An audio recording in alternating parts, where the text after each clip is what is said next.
Боорум май баскан, ашказаным ооруйт, ичегини кантип тазалайт, ички органды кантип биз ордуна алып келебиз десеңер, мен силерге жооп берем.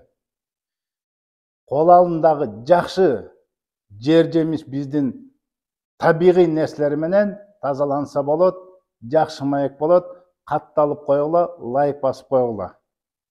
Мен көрүп турам, катталган жоксуңар. Bizde чеснок бар, органика дейли. Бул бир зубчик тиш чеснокту езип майдалап туруп сууга кошобуз. Бул эң күчтүү антибиотик, антиоксидант жана тазалагыч.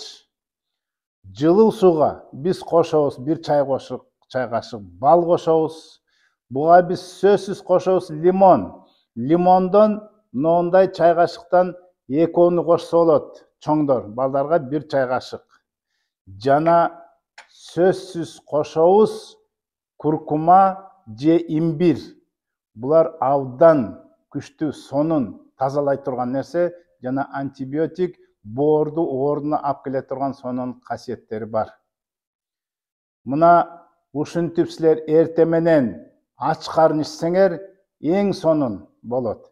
Жатарда кошуп койсоңор андан да сонун. Андыктан оорубагыла, тазалангыла. Ассаламу алейкум.